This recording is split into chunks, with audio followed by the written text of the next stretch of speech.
Hey, you can't climb up on that thing. It's not yours. Dude, stop. You're gonna get in I like cats. Come on, I'm a cat guy. Alarms all over this thing, and you're being recorded right now. You're like in so much trouble.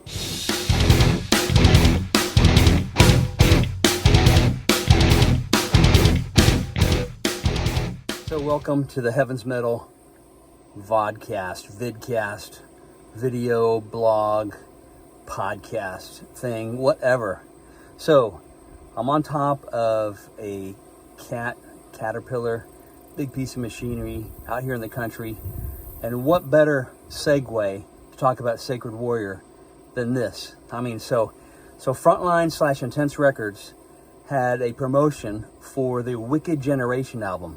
That was the third album, you would say, if you were from a certain part of Germany.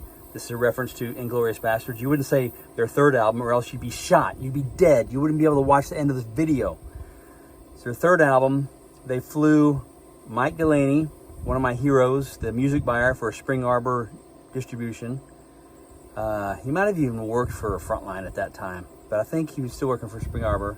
They flew Brian Quincy Newcomb, who was the editor for Harvest Rock Syndicate. Brian passed away this year. He pastored at a church for decades.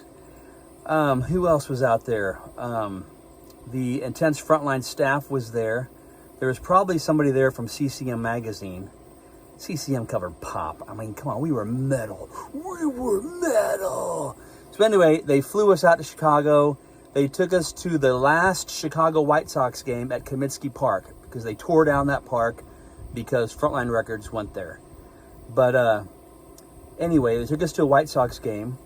Put us in a nice hotel, and they took us to the studio in downtown Chicago where Sacred Warrior had recorded and mixed their album, and got to hear the band talk about it. They played tracks for us in the studio, got to hang out with the whole band, took photos where my smile was like, eee, big time teeth. I don't know why I was smiling that big.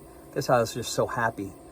Anyway, what's funny about that story is nobody from the label said, so, Doug, are you going to do a story on this album? Are you going to do a feature story on Sacred Warrior? You know, that's been our formula. Every big artist in our scene who were all worthy, I mean, they were all good. Well, I can think of a couple that I don't think really stand the test of time, but I won't mention their labels or their names. But anyway, Sacred Warrior was worthy. They were like a really good band. So that was our formula, is when an artist came out with a new album, we did a feature article on them. And a band like Sacred Warrior was like cover story material. In fact, issue number 20 featured Bruce Swift holding up his guitar as a really cool cover photo for that magazine cover. We had them on the cover before, but nobody at the label ever bothered to talk to me and say, Doug, do you need any help with your feature story for this album, this artist, this album? Are you going to do one? Nobody ever asked me, and call me stupid, call me naive, but for some reason, I didn't do an article on Sacred Warrior for that album, Wicked Generation. Boy, we did one for Obsessions, we did one for Masters Command, we did one for the debut album, and we covered the heck out of that band because they're great. Didn't do one for that album, and I don't know why, but nobody reminded me or said, hey, are you going to do a story on them? So don't get mad at me. And one time I asked Tony Shore, who's not really a doctor, but he goes by Dr. Tony Shore. In fact, Hunter S. Thompson cussed at him one time in the back of a limousine. And anyway, I asked Tony about it years later, and he goes, yeah, that came up in a meeting, because they would have staff meetings. And probably when the new issue of Heavens Metal came out, they would get several copies probably, because we used to send the labels multiple copies so they'd have some for their staff and whatever. They probably were talking about it. I said, hey, there's no article on Sacred Warrior in this issue. We spent a lot of money flying Doug up to Chicago, putting him up in a hotel, taking him to a game, blah, blah, blah, blah. No story. What's up with that?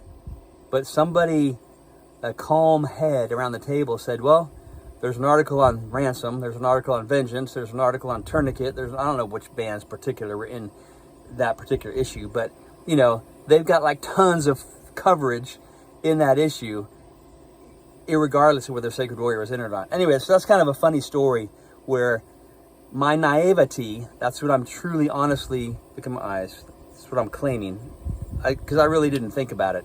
I wasn't trying to diss anybody. I would never do that.